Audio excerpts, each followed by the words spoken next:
छोटी सी थी जनाबाई, अपने माता पिता के साथ आषाढ़ी एकादशी के दिन आई यहाँ पर, जिस दिन सबसे ज्यादा भीड़ होती है पंढरपुर में, और पहले से ही सोच करके आई थी कि मुझे वापस घर नहीं आना है। तो पंढरपुर में जब आई तो यहाँ पर वारियां आई हुई थी, सब नाच रहे हैं, गा रहे हैं, विठल विठल विठला माझा पांडुरंग विठला, जय जय राम कृष्ण हरि।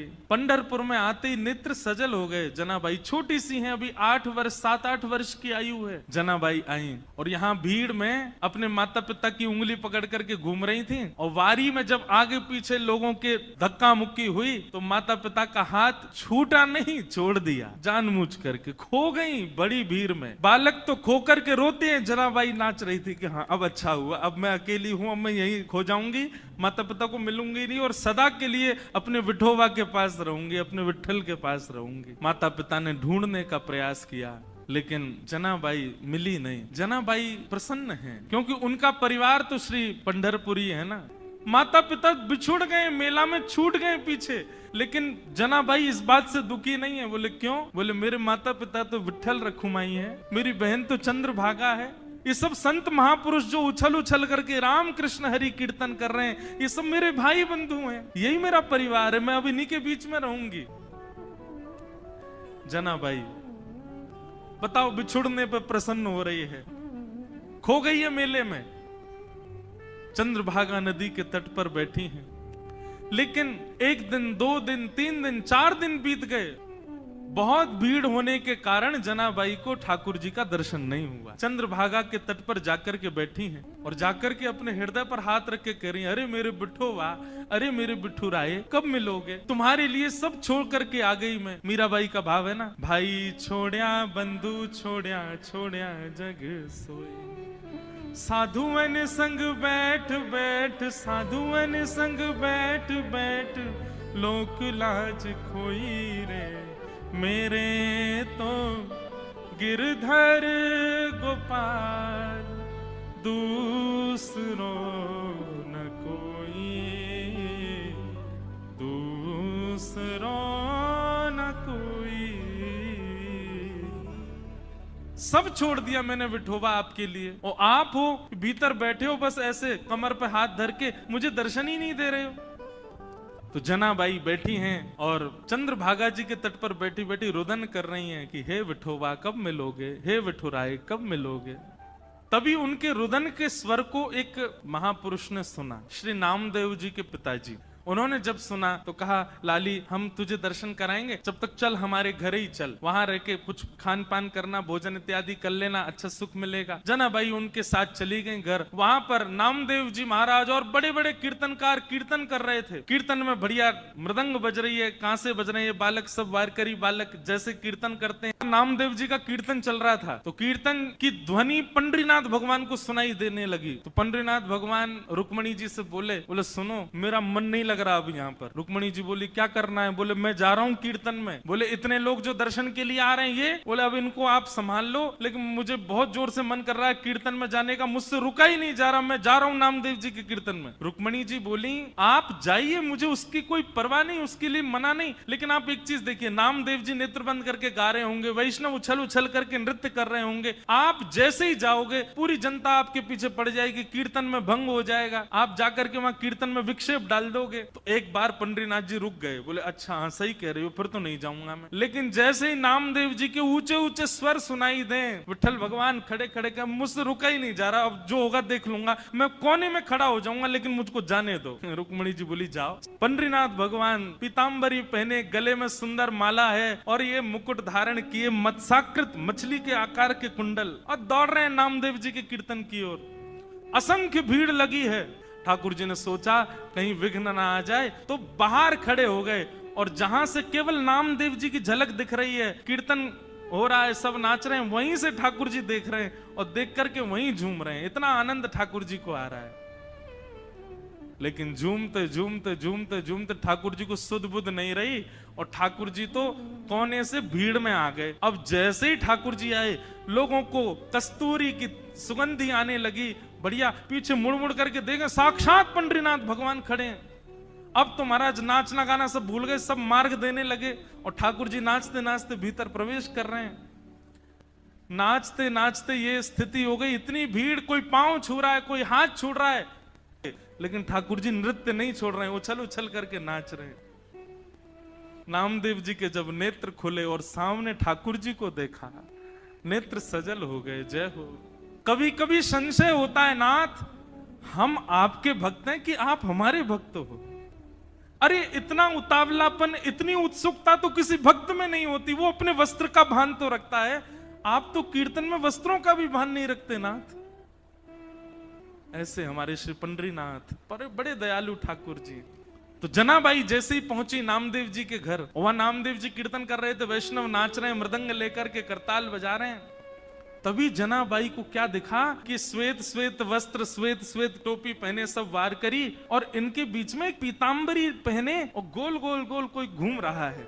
जनाबाई 4 दिन से तो दर्शन हुए नहीं थे ठाकुर जी के। गौर से देखा तो महाराज, आहा, श्री तुकाराम जी कहते हैं जिनका ध्यान इतना सुंदर है, विट्ठल पर जो वीट के ऊपर खड़े हैं, आहा, जैसे ही दर्शन किया जनाबाई के तो रोम रोम प्रफुल्लित हो गए, आनंदित हो गए। आहा, साक्षात पंडरीनाथ भगवान नृत्य कर रहे हैं नामदेव जी के कीर्तन में। जनाबाई तो वहीं बैठ गई। अब तो तुकाराम जी के नामदेव जी के पिताजी ने सबको बोला ये लाली यहीं रहेगी हमारे घर पर, और यहीं इसका खान पान, कोई इसको कुछ नहीं बोलेगा, ये जैसे चाहे वैसे रह सकती है।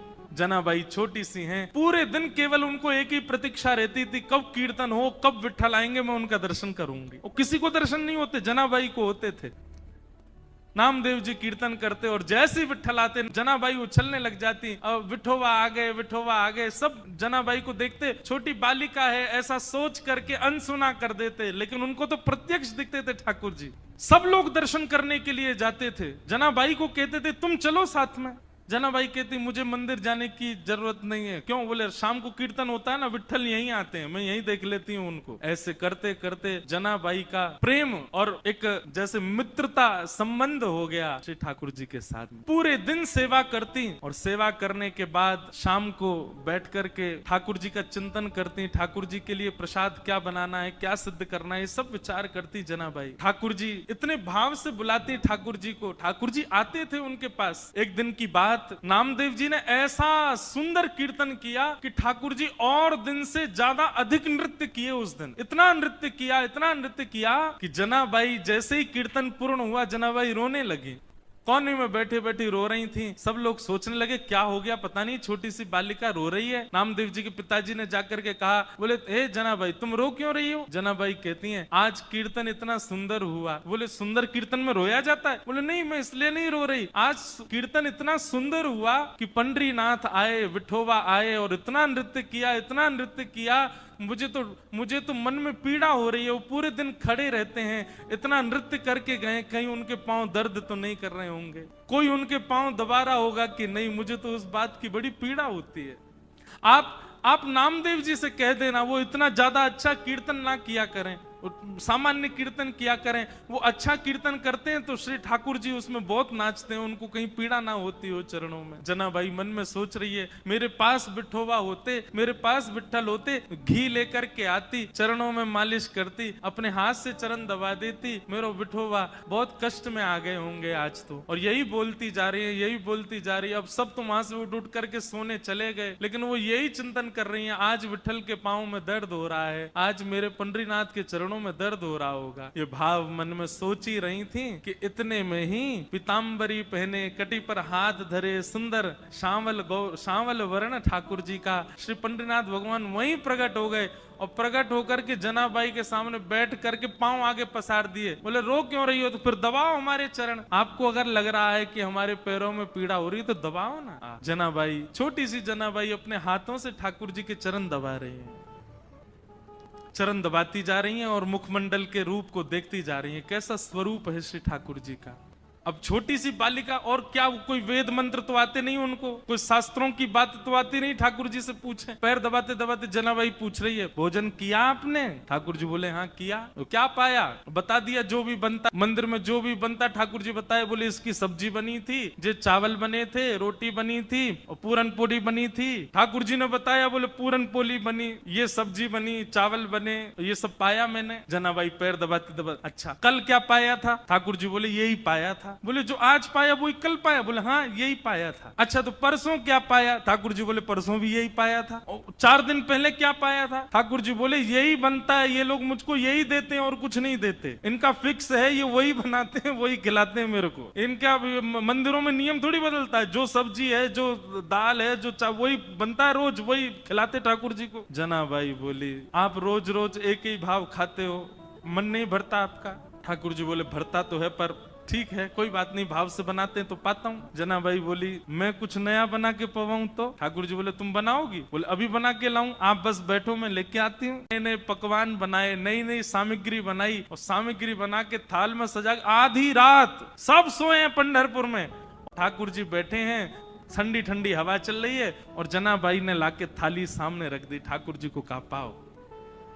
ठाकुर जी पा रहे हैं प्रेम से, वो बड़ा सिर हिला हिला करके चटकारे मार मार करके पा रहे हैं। बोले आहा आज तो नया नया भोजन मिला है। हाँ जनाबाई तेने तो आज आनंद कर दिया, इतना सुंदर भोजन बनाया। बीच बीच में ठाकुर जी इतनी जल्दी खाते हैं कि अपने वस्त्रों पर गिरा देते हैं। तो जनाबाई कहती है अरे आराम से खाओ, कहाँ जाना है? बोले तुमको क्या पता, अभी 3:30 बजे मंगला आरती होनी है, मुझे पहुंचना है अभी वहां पर। ठाकुर जी प्रेम से पा रहे हैं। बीच बीच में जनाबाई का इच्छा होती है, मन होती है कि मैं खिला दूं एक गिलास, लेकिन अभी भय लग रहा है मन में कि कहीं मैंने कहीं हाथ बढ़ा दिया तो कहीं ठाकुर जी नाराज तो नहीं हो जाएंगे। ठाकुर जी ने प्रसाद पाया, बोले जनाबाई कल फिर आऊंगा, बढ़िया बना के रखना कुछ अच्छा, फिर पाऊंगा कल, अभी जाता हूँ, हाँ मंगला की समय हो गई। ठाकुर जी दौड़े आए, सीधे महाराज घंटे घड़ियाल बजने लगे और मंगला आरती शुरू। 3:30-4 बजे से ठाकुर जी का अभिषेक होने लगा। 1 दिन 2 दिन 3 दिन 4 दिन 5 दिन बीत गए। रोज ठाकुर जी रात में चले जाते हैं और प्रसाद पाके आते हैं। रुक्मणी जी आई एक दिन मंदिर में और यहाँ बस शयन की तैयारी हो रही थी। रुक्मणी जी आकर के बोली, वो भी ऐसी खड़ी हैं, ऐसी बोली होंगी, कहाँ जाते हो आप रात को? ये इतनी रात को कहाँ जाते हो आप, सही सही बताना। ठाकुर जी बोले गोपालपुर जाता हूँ, वहां पे एक मेरी भक्त है जनाबाई, ये मंदिर में तो रोज एक सा ही बना देते हैं, वहां पे बड़ा नया नया बनाती है, वो खाने में बहुत सुख मिलता है, वहां जाता हूँ भोजन करने। रुक्मणी जी बोली अच्छा इतना अच्छा भोजन बनता है कि रोज जाते हो? बोला हाँ वो बड़े भाव से बनाती है। रुक्मणी जी बोली हमको भी ले चलो, हमको भी खिला लाओ। ठाकुर जी बोले लेके चलूंगा लेकिन खिलाऊंगा नहीं, खाऊंगा तो अकेला मैं। वो छोटी सी है, छोटे छोटे उसके हाथ हैं, वो छोटे छोटे हाथ से थोड़ी सी दाल बनाती है, थोड़ी सी सब्जी बनाती है, एक ही पूरन पूली बना पाती है बेचारी। और तुम चलोगी तुम्हारा भी पेट मेरा भी पेट, उसको बहुत श्रम हो जाएगा, उसको इतना नहीं बनवाना भोजन। चलो साथ में लेकिन दूर खड़ी रहना, देखती रहना और बीच में भी मत आना, वो सहजता उसकी खत्म हो जाएगी, वो तुमको देख के फिर बनावटी बात करेगी। रुक्मणी जी बोली ले चलो, कुछ खिलाना नहीं, नहीं आऊंगी बीच में, लेकिन ले तो चलो, मैं भी तो देखूं ऐसा क्या, ऐसा उसका क्या भाग्य कि पंडरीनाथ रात में जाते हैं। रुक्मणी जी गई हैं, दूर खड़ी देख रही हैं, जनाबाई थाल लेकर के आई है, ठाकुर जी प्रेम से पा रहे हैं। ठाकुर जी पाते, आज ही जनाबाई के मन में आया, बोले आज तो मैं अपने हाथ से खिला के मानूंगी, रोज तो ये मैं डर के मारे नहीं खिला पाती। ठाकुर जी जिम रहे थे बढ़िया प्रेम से और चटकारे अपनी उंगलियां चाट चाट करके बढ़िया, आहा बहुत अच्छा बना है। दूर खड़ी रुक्मणी जी के नेत्र सजल हो रहे हैं, ये सौभाग्य तो मुझे भी नहीं मिला कभी, जैसा सौभाग्य जनाबाई को दे रहे हैं। बीच में जनाबाई के मन में भाव आया आज तो मुझे खिलाना ही है, तभी एक सामग्री उठाकर जनाबाई कहती बिठोबा ये तो पाओ, और ऐसे खाने में तल्लीन थे ठाकुर जी। ठाकुर जी ने भी विचार नहीं किया, ठाकुर जी ने भी मुख खोल दिया, हाँ खिलाओ। और जनाबाई ने जैसे ही अपना मुख अपने हस्त कमल से सामग्री ठाकुर जी के मुख में दी है, जनाबाई का हाथ वहीं रुक गया, ठाकुर जी का मुख वहीं रुक गया, दोनों के नेत्र सजल। और दूर खड़ी रुक्मणी जी भी कह रही हैं धन्य है जनाबाई, धन्य है, इनका सौभाग्य देखो, ठाकुर जी साक्षात इनके हाथों से पा रहे हैं। ऐसा भाव। रुक्मणी जी नतमस्तक हो गई, मन में विचार करने लगी कि मैं भी जनाबाई से मित्रता कर लूं, इनके बहाने मुझे भी ये सुख मिल जाया करेगा। जो सुख लक्ष्मी जी को भी नहीं है वो जनाबाई को दे रहे हैं ठाकुर जी। ठाकुर जी नित्य जाते हैं, रात भर जनाबाई के पास रहते हैं,